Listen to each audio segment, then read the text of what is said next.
everyone, Jeri Bellini here from Recycle Parts for Art. Welcome to Learn at the Little House. I'm so glad to have you here with me today. And today's project is a collaboration that I'm doing with Ina Salisbury. And there's 6 of us doing this collaboration, and the theme is recycled art, right up my alley. So let me tell you what the requirements were. One is you have to have the word recycle somewhere in your art.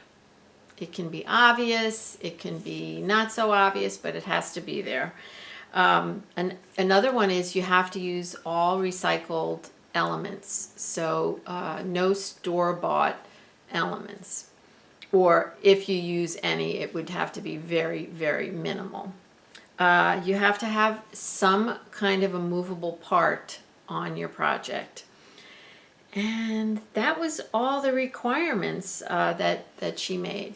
So I hope that you'll watch the other artists. There's 6 of us all together, and I will put the links to those videos in the description box below. And I am really looking forward to seeing what everyone's made. And I hope you enjoy what I have made. I really had fun doing it. So let's get to it. I wanted to share with you some of the items that I think I might be using in this project. And here I have a selection of said things, and I have an idea in the back of my head, and that's why I chose these things. But I never know what I'm going to use when I'm creating, and I generally will gather a few things and then just get started. So let's get started. As I mentioned, the word recycle has to be in the project, and so I thought I would take some of my alphabet blocks and glue them together into the shape that you're looking at now, and in the word recycle. And if you're not quite sure what this is going to be just yet, you will figure it out in the next segment. Okay, here I'm going to use this clock face with this, and as many of my followers know, I love body parts. So yes, if you haven't guessed, I am going to make a person out of the letters, and I'm going to use this clock face, and I drilled or poked 2 holes in the bottom of it and drilled 2 little holes in the back of this, and so I'm going to screw this on with these little tiny wood screws. So I wanted to point out that this clock face actually has paper on it, and some of the clock faces do. I do sell these in my Etsy shop, and some of them are metal and some of them do have paper. So this one has paper, and so I just peeled away the paper on these 2 spots so that when I glue my eyeballs down, that they'll stick better. And I decided to use this, and it's a radio part. That's going to be one eyeball. For the second eye, I decided to use a bottle cap, and I cut the bottle cap in half with the tin snips, and I painted the inside of it black. And I'm going to glue that down right there, so it's going to be like an eyelid, and I'm going to use this bobbin case. And once it's glued on, I'll hold it up and you can see it a little better. And I decided to take another bottle cap and squeeze it in half, and I'll put it right there for the mouth.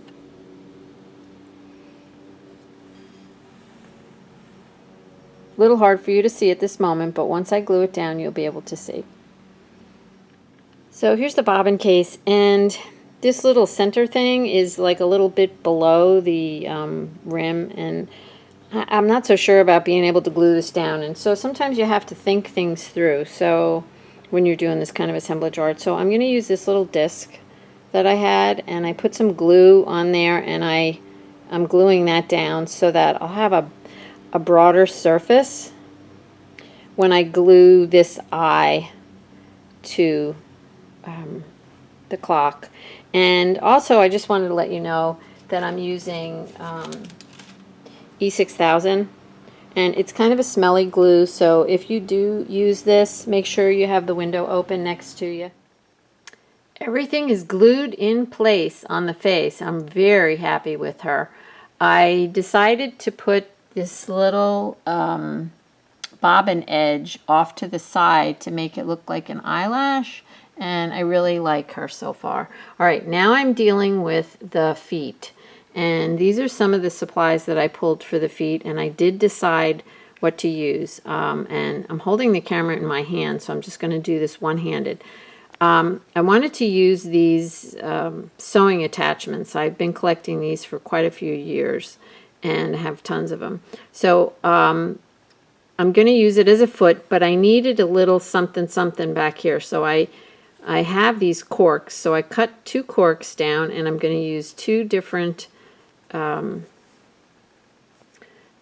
attachments for feet.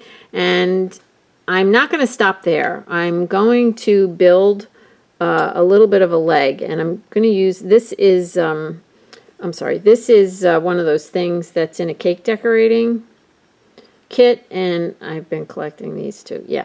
When you're into assemblage art and you like to play with recycled things, you will find you need a collection of all sorts of crazy things. So whenever I'm at yard sales or flea markets, I try to pick these sorts of things up. So this is going to be part of the leg, and then this is going to go on top of that. I'm going to glue all that together, and these are left over from my bead shop. These are brass. Beautiful. I think they're beautiful brass beads, but they are going to be legs, and I'll glue that all together, and I'll attach it to my recycle girl, and then I'll show you how she looks. After that, I'm going to think about some hair, something for her head, and arms. I did want to mention that this project has been taking me weeks to do, and it's because you have to glue things and then let them dry really well. So I'm sorry, I forgot to come back and show you the feet. I thought I had done that. So I am super duper happy with her so far, and she is still not finished. Her feet turned out great, and I did exactly, get this out of the way, I did exactly what I told you I was going to do, and she is quite balanced. You can see she can stand up on her own 2 little feet. And so once I did that and glued it, I worked on the arms. And you can see the little D hanging there, and maybe you know where I'm going with this now. But I decided to use a can opener for her arm. And one of the things was you had to have movable parts. So her arm moves, and so does the letter D. It dangles, and her other arm is this vintage key, and I connected it with a bicycle link that I opened up. Wasn't sure how to do this one. This one was easy because I just put a screw in, and I just didn't tighten it all the way down so that the arm will move.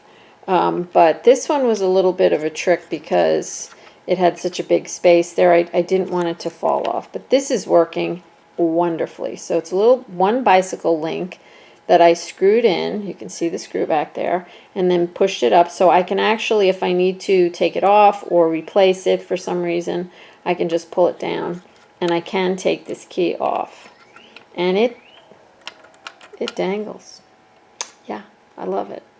And I went kind of towards the front a little bit to balance even more. Now she was balanced, believe it or not. Her feet were quite balanced before I put the arms on, but because there's so much weight back here on her head, I wanted to put I knew I was going to put the arms more towards the front, if that makes any sense. So if you're ever making an assemblage dolly, you know, you might want to take that into consideration. And I have already had a request from a good friend of mine to make something for her business. So I want to show you the next part. And let me get the camera a little bit better so you can see it. So it is going to be my new shop logo, Recycled Parts for Art. And I think it's really cool. I'm very, very happy with her. I do want to put some hair on her, and so I will do that. And I will come back and tell you exactly how I did that. I hope you're enjoying this process. Before I get started with her hair, I wanted to tell you, because a lot of you are not followers of mine, because this is a collaboration with channels that are new to me.